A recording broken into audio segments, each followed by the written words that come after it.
আসসালামু আলাইকুম সবাইকে। তো অনেকদিন পর আবারও নতুন আরেকটি ক্লাস নিয়ে তোমাদের মাঝে চলে আসলাম। আজকের ক্লাসটি হচ্ছে বেসিক্যালি অ্যাডমিশনের জন্য। তো তোমরা মেডিকেল ক্যান্ডিডেট হও কিংবা ভার্সিটি কিংবা যে কোনো অ্যাডমিশনের জন্য আজকের যে ক্লাসটি সেটি হচ্ছে মেনলি কেমিস্ট্রির ফার্স্ট পেপারের গুণগত রসায়নের। তো দেখো কেমিস্ট্রিতে তো এখানে গুণগত রসায়নে অনেকগুলো টপিক আছে। তো আমি এখানে যেই টপিকগুলো থেকে বেশি কোয়েশ্চেন আসে এবং যেই কোয়েশ্চেনগুলো মেনলি অনেক সময় বুঝতে অসুবিধা হয়, ওই রকম কয়েকটা কোয়েশ্চেন আমি এখানে উঠিয়ে রাখছি তোমাদের সুবিধার্থে। তো আমরা এখন এটা শুরু করব। তো দেখো, প্রথমে যে কোয়েশ্চেনটা আছে সেটা হচ্ছে এই যে এক নম্বরটা দেখো, যে 25 ডিগ্রি সেলসিয়াস তাপমাত্রায় বেরিয়াম হাইড্রোক্সাইডের সম্পৃক্ত দ্রবণের পিএইচ মান হচ্ছে 13.0, বেরিয়াম হাইড্রোক্সাইডের কেএসপির মান কত? মানে হচ্ছে তোমাকে এখানে দ্রাব্যতা রিলেটেড একটা ম্যাথ দিয়ে দিছে এবং এটাকে অবশ্যই তোমাকে ক্যালকুলেটর ছাড়া করতে হবে। তোমরা জানো যে ডাবিতে ভর্তি পরীক্ষায় ক ইউনিটে কিন্তু ক্যালকুলেটর ইউজ করা যায় না, এবং এই যে ম্যাথটা দিছে এই ম্যাথটা ক্যালকুলেটর ইউজ করা ছাড়াই এটা করা যাবে, এই জন্যই দিয়েছে। ঠিক আছে, তো দেখো ক্যালকুলেটর ছাড়া আমরা কিভাবে করবো এটা। তো এটা হচ্ছে দ্রাব্যতার গুণফল রিলেটেড একটা ম্যাথ আর কি, দ্রাব্যতার যে পার্টটা সেটা।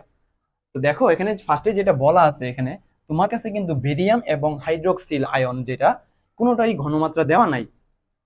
তো ফার্স্টে আমাকে যেটা দেওয়া আছে কি পিএইচ ভ্যালু দেওয়া আছে, পিএইচ। তো আমরা দেখো পিএইচ এর ভ্যালু যদি 13 হয়, আমরা তো জানি পিএইচ আর পিওএইচ মিলে হয় 14। তো পিওএইচ কত হবে ভাইয়া বলো তো? পিওএইচ পিওএইচ হবে কত, যেহেতু এটা 13 তো পিওএইচ হবে 1, তাই না? 1। তো আমরা তো জানি পিএইচ মানে কি minus log of hydrogen ion, তাহলে পিওএইচ কি হবে minus log of hydroxyl ion, তাই না? তাহলে আমরা এখান থেকে যেটা করব সেটা হচ্ছে আমরা এখান থেকে লিখবো minus log of hydroxyl ion equals to 1। তো এখান থেকে আমরা হাইড্রোক্সিল আয়নের ঘনমাত্রাটা ইজিলি বের করতে পারবো, সেটা হচ্ছে 10⁻⁻1, মানে এন্টিলগ হবে আর কি। এন্টিলগ হলে তো 10⁻, ওই যে মাইনাসটা গিয়ে -1 হয়ে যাবে। কারণ আমরা হাইড্রোক্সিল আয়নের ঘনমাত্রাটা কিন্তু আমরা এই পিএইচ এর ভ্যালু দিয়ে আমরা ইজিলি বের করতে পারতেছি। তো এখন আমরা কি করব, এখন আমরা করব এই যে বেরিয়াম হাইড্রোক্সাইড আছে এটাকে আমরা ভেঙে লিখব। ভেঙে কিভাবে লেখা যায়? দেখো বেরিয়াম 2+ আয়ন আর হচ্ছে 2OH- আয়ন, তাই না? 2 হাইড্রোক্সিল, মানে এটা ভেঙে এভাবে লেখা যায়। তো এখানে আমরা এই যে হাইড্রোক্সিলের ঘনমাত্রা তো আমরা পাইছি কত, 10⁻⁻1, এটা আমরা আগেই পাইছি।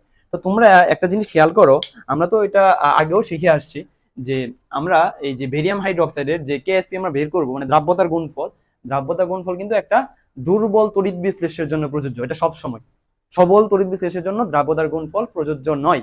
ঠিক আছে, এটা আশা করি জানো তোমরা। তো আমরা তো জানি যে এটার দ্রাব্যতা যদি এস হয় তাহলে এটার দ্রাব্যতা কি হবে, 2s হবে। এটা কেন লিখছি, কারণ হচ্ছে আমাদের তো এই যে বেরিয়াম 2+, এটার ঘনমাত্রা আমার জানা লাগবে। তো এখন তোমরা ইজিলি দেখতে পাচ্ছ যে হাইড্রোক্সিল আয়নের ঘনমাত্রা যত হবে, বেরিয়াম 2+ আয়নের ঘনমাত্রা কি তার চেয়ে অর্ধেক হবে। দেখো এটা 2s হলে এটা s হয়, তাহলে এটার ঘনমাত্রা তো আমরা জানি 10⁻⁻1, 10⁻⁻1 মানে কি 0.1। তো এটা কত হবে, বেরিয়াম 2+ এটা কি 0, এটার অর্ধেক, অর্ধেক কত হবে 0.05 হবে, তাই না? বা এটাকে তোমরা 5 × 10⁻² লিখতে পারো। তো এটার জন্য আমরা যে কেএসপি লিখবো সেই বেরিয়াম 2+ ইন্টু, তো এই যে দেখো হাইড্রোক্সিল আয়ন, এই হাইড্রোক্সিল আয়ন লিখবো। আর এই যে যেই ইয়াটা সহগটা থাকে, এই সহগটা কি হয়ে যায় কেএসপির, যখন আমরা ইয়াটা লিখি, রাশিটা লিখি, তখন এই সহগ থাকলে ওইটা পাওয়ারে চলে আসে, তাই না? এটা তো আমরা আশা করি জানি। তাহলে আমরা এই বেরিয়াম 2+ এর ঘনমাত্রা তো আমরা জানি যে এটা অর্ধেক 0.05, বা এটাকে আমরা 5 × 10⁻²ও বলতে পারি, কোনো অসুবিধা নেই, তাই না? কারণ এই দুইটা একই জিনিস। আর এখানে হবে কত 10⁻⁻1, এটার হচ্ছে স্কয়ার। তো 10⁻1 স্কয়ার হলে কত হবে 10⁻², 10⁻² আর হচ্ছে 10⁻², কত হবে 10⁻⁴। তাহলে হবে 5 × 10⁻⁴, এটাই হবে আমাদের অ্যান্সার। তো দেখো আমরা কিন্তু এটা এই ম্যাথটা ক্যালকুলেটর ছাড়াই আমরা ইজিলি করতে পারছি। তো তোমাকে অ্যাডমিশন পরীক্ষায় যেখানে ক্যালকুলেটর ইউজ করা যায় না, ওখানে এমন ম্যাথই দিবে যে ম্যাথগুলো তোমরা ক্যালকুলেটর ছাড়াই ইজিলি মুখে মুখ হিসাব করে করতে পারো। ঠিক আছে, আশা করি তোমরা এই ম্যাথটা বুঝছো। এটা একটু আনকমন ছিল কারণ পিএইচ দেওয়া ছিল, পিএইচ দেওয়া থেকে তোমাকে ফার্স্টে ঘনমাত্রাটা বের করতে হবে, দেন তুমি কেএসপি বের করবা। আই থিঙ্ক এটা তোমাদের ক্লিয়ার। এখন আমরা নেক্সট কোয়েশ্চেনে চলে যাব। তো এখন আমরা যে 2 নাম্বার যে কোয়েশ্চেনটা আছে এখানে দেখো, আমরা এটা একটু মুছে ফেলি। তো দেখো এই যে 2 নাম্বার কোয়েশ্চেনটা এখানে বলছে হাইড্রোজেন পরমাণুর ইলেকট্রন ষষ্ঠ বুর কক্ষপথ থেকে দ্বিতীয় ভূর কক্ষপথে আসলে কতটি বর্ণালী রেখা সম্ভব, মানে হচ্ছে একটা হাইড্রোজেন পরমাণু একটা ইলেকট্রন 6 নম্বর কক্ষপথ থেকে 2 নম্বর কক্ষপথে আসছে, তো অবশ্যই বিকিরণ হবে তাই না, উচ্চ কক্ষপথ থেকে নিম্ন কক্ষপথে আসছে, অবশ্যই বিকিরণ হবে। এখন বিকিরণের ফলে কতটা বর্ণালী রেখা হবে, এখন তো এটা তোমাকে বের করতে হবে। এখন এই যে বর্ণালী রেখা, এই যে 2 নম্বরের আমি অ্যান্সারটা লিখি এখানে, এই বর্ণালী রেখার জন্য একটা খুবই শর্টকাট আছে, এই শর্টকাটটা যদি মনে রাখো তাহলে তোমাদের জীবন ইজি হয়ে যাবে। সেটা কি, সেটা হচ্ছে এটা মনে রাখো যে বর্ণালীতে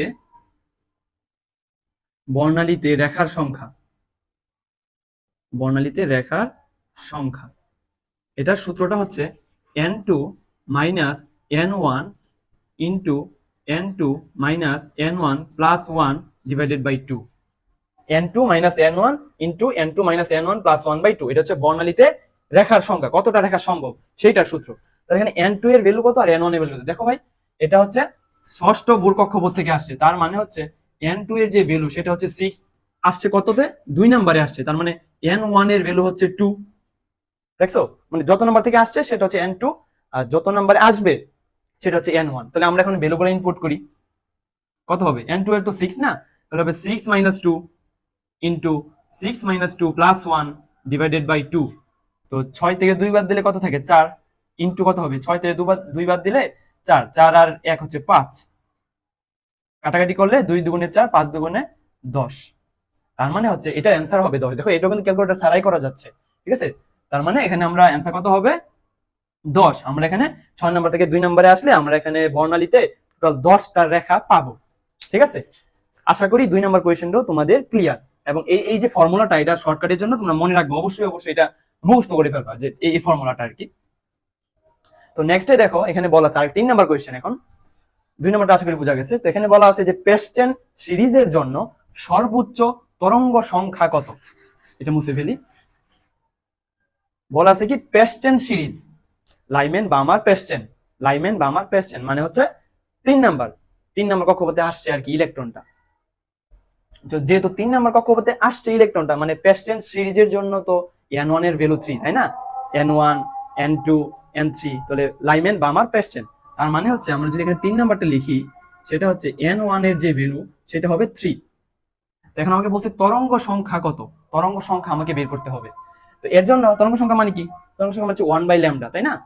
তো এখানে দেখো এই যে 1 বাই ল্যামডা আমরা যে ফর্মুলাটা জানি equals to RH into 1 by n1 square minus 1 by n2 square, এটা তো আমরা সকলেই জানি, এইচএসসি তো আমরা পড়ছি অনেকবার, অনেক ম্যাথ করছি এটা দিয়ে। তো এখন আমাকে যেটা করতে হবে সেটা হচ্ছে এখানে বলা আছে কিন্তু সর্বোচ্চ তরঙ্গ সংখ্যা, সর্বোচ্চ তরঙ্গ সংখ্যা কখন হবে চিন্তা করো, এটা মনে করো 3 নাম্বার মানে পেস্টেনের জন্য এটা হচ্ছে 3 নাম্বার কক্ষপথ, তাহলে কি 4 নম্বর কক্ষপথ আছে, 5 নাম্বার আছে, 6 নাম্বার আছে, 7 নাম্বার আছে, 8 নাম্বার আছে, এরকম অসংখ্য আছে। তো সর্বোচ্চ তরঙ্গ সংখ্যা কখন হবে, যখন অসীম থেকে একটা ইলেকট্রন 3 নাম্বার কক্ষপথে আসবে মানে পেস্টেন সিরিজে আসবে, তখনই ভাইয়া সর্বোচ্চ হবে না, একটু চিন্তা করে দেখো তো। আর যদি সর্বনিম্ন বলতো তাহলে কত হতো, এই যে 3 এই যে 4, এটা তো সর্বনিম্ন হতো, 4 থেকে 3 আসলে হবে সর্বনিম্ন। আর ইনফিনিটি মানে অসীম থেকে যদি 3 নম্বরে আসে পেস্টেন সিরিজের জন্য তাহলে সেটা হবে সর্বোচ্চ তরঙ্গ সংখ্যা, তার মানে সর্বোচ্চ আর সর্বনিম্ন এটা কিন্তু তোমাদের ক্লিয়ার রাখতে হবে। তো যেহেতু এখানে কোয়েশ্চেনে বলা আছে যে সর্বোচ্চ তরঙ্গ সংখ্যা, তার মানে সর্বোচ্চ কত থেকে আসতে পারে ইলেকট্রনটা, ইনফিনিটি থেকে আসতে পারে, এই জন্য n2 এর যে ভ্যালু সেটা কত হবে ভাইয়া, ইনফিনিটি হবে। তাহলে এখানে মানগুলো বসাই দাও যে RH ইন্টু কত হবে 1 by n1 square, n1 square মানে কত 3 স্কয়ার, 3 স্কয়ার মানে কত 9, মাইনাস 1 বাই ইনফিনিটি, তো 1 বাই ইনফিনিটি মানে তো 0 তাই না, তো এইটুকু বাদ চলে যাবে, তো আমাদের থাকবে কি, থাকবে হচ্ছে RH ডিভাইডেড বাই 9, এটাই তো আমাদের অ্যান্সার, এটাই হচ্ছে তরঙ্গ সংখ্যা। আর যদি তরঙ্গ দৈর্ঘ্য বলতো তাহলে এটা উল্টাটা, মানে 1 বাই ল্যামডা যদি এটা হয় তাহলে ল্যামডা কি হবে 9 বাই RH, তাই না। আশা করি এটা তোমাদের ক্লিয়ার। সর্বোচ্চটাও মনে রাখবা, সর্বনিম্ন যেটা সেটা কিন্তু মনে রাখবা, অ্যাডমিশনের কোয়েশ্চন এমন ভাবে সলভ করবা যেন রিলেটেড অন্য আরেকটা আসলে তুমি যেন অ্যান্সার করতে পারো, ঠিক আছে। তো ভাইয়া দেখো নেক্সট কোয়েশ্চেন 4 নাম্বার, এখানে বলা আছে যে কোন অরবিটালে ইলেকট্রনের ঘনত্ব সর্বাধিক, ঠিক আছে। এখানে 2p অরবিটাল আছে, তারপর বি নাম্বার অপশনে 1s অরবিটাল, সি নাম্বার অপশনে 2s অরবিটাল, ডি নাম্বার অপশনে 3s অরবিটাল, এই 4টা অরবিটালের মধ্যে কোন অরবিটালে ইলেকট্রনের ডেনসিটি ম্যাক্সিমাম, এটা আমাকে অ্যান্সার করতে হবে, এটা এমসিকিউতে আসছিল আর কি, এই জন্য অপশন দেওয়া। তো এটার জন্য তোমরা ভাই একটা জিনিস মনে রাখবা, সেন্টারে কি থাকে, নিউক্লিয়াস থাকে, এই নিউক্লিয়াসের যত কাছে মানে যেই অরবিটালটা যত কাছাকাছি থাকবে ওই অরবিটালে ইলেকট্রনের ঘনত্ব বেশি হবে। এটা হচ্ছে এটার অ্যান্সার আর কি, মানে এক কথায় বলতে পারো যে নিউক্লিয়াসের যত কাছে ইলেকট্রনটা থাকবে ইলেকট্রনের ডেনসিটিও সেই অরবিটালের বেশি হবে। ঠিক আছে, তো এখানে দেখো এখানে 2p অরবিটাল আছে, মানে 2p অরবিটালের জন্য ইলেকট্রনটা কি 2 নম্বর শক্তি স্তর, 1s অরবিটালের জন্য ইলেকট্রনটা 1 নম্বর শক্তি স্তর, 2s এর জন্য 2 নম্বর শক্তি স্তর, 3s এর জন্য হচ্ছে 3 নম্বর শক্তি স্তর। তাহলে ইলেকট্রনের সবচেয়ে কাছাকাছি কি প্রথম শক্তি স্তর। তাহলে এখানে দেখো এই যে 1s যেটা আছে এটাই তো সবচেয়ে কাছাকাছি আছে, তাই না? এটা যেহেতু নিউক্লিয়াসের সবচেয়ে কাছাকাছি আছে, কারণ এই অরবিটালের যেই ইলেকট্রনের ঘনত্ব সেটাই হবে কি ইলেকট্রনের ঘনত্ব হবে ম্যাক্সিমাম। ঠিক আছে, আর নিউক্লিয়াস থেকে যত দূরে থাকবে ইলেকট্রনের ডেনসিটি আস্তে আস্তে তত কমতে থাকবে। আই থিঙ্ক এটাও তোমাদের ক্লিয়ার। তো ভাইয়া দেখো আমরা এখন 5 নম্বর কোয়েশ্চেনে চলে যাব।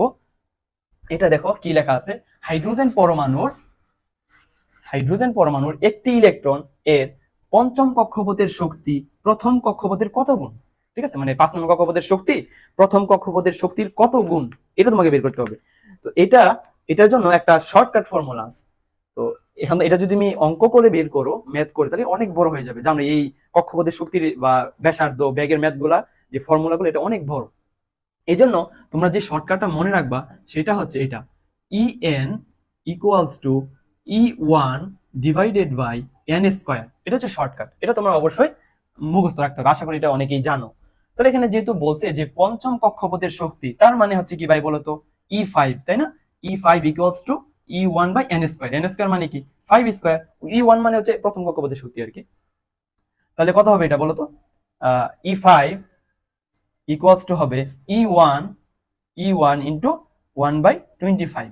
তার মানে এটা অ্যান্সার কত হবে, হাইড্রোজেন পরমাণু একটি ইলেকট্রনের পঞ্চম কক্ষপথের শক্তি প্রথম কক্ষপথের এই যে 1/25 গুণ, এটা হবে অ্যান্সার। ঠিক আছে, 1/25 গুণ।